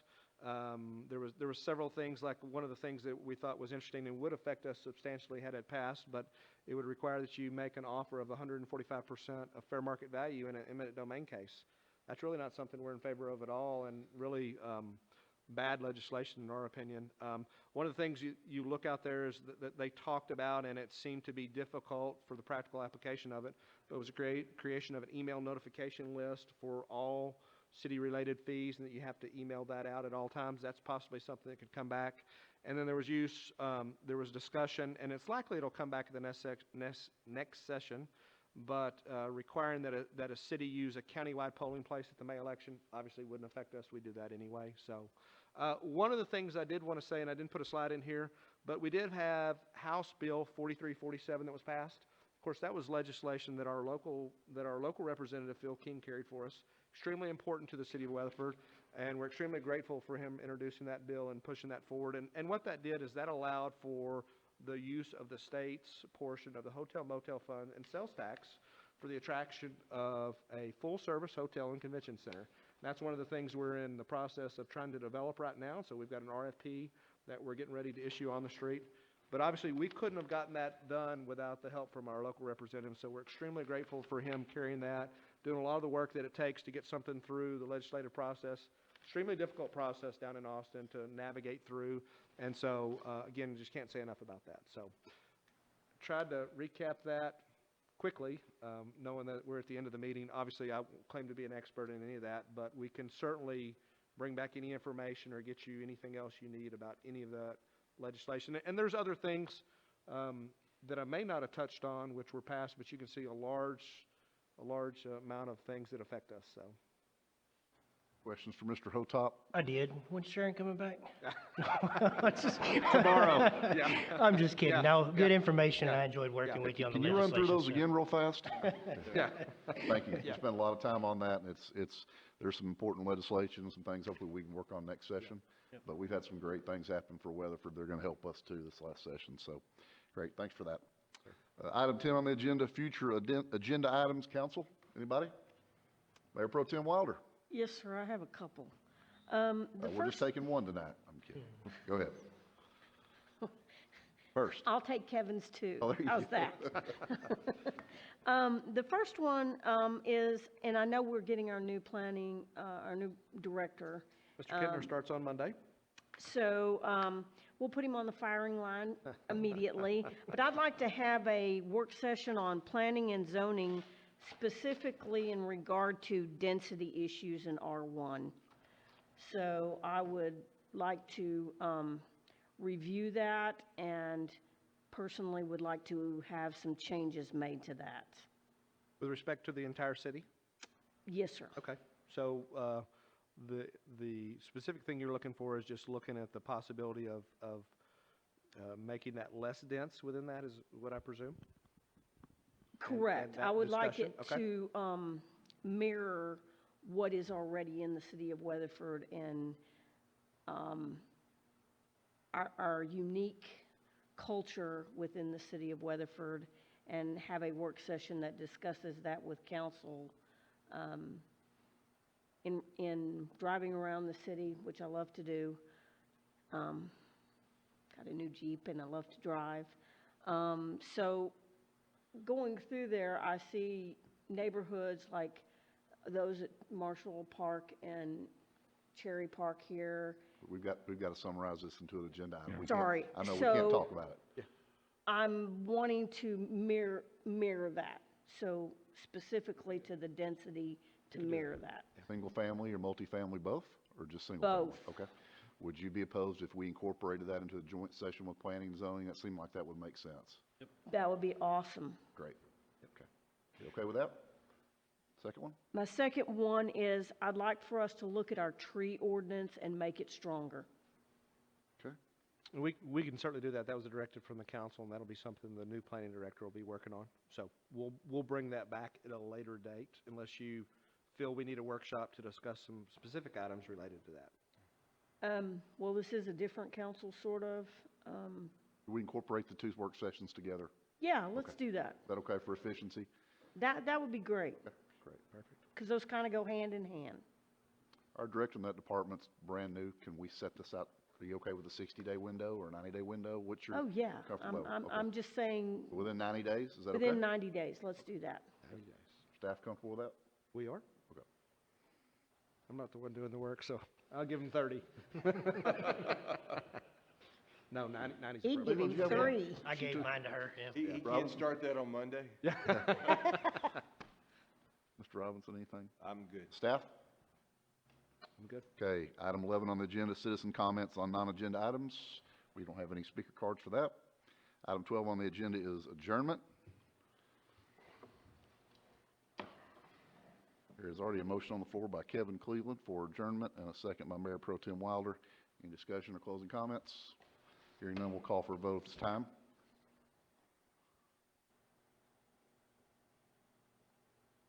Indicate yea or nay, please.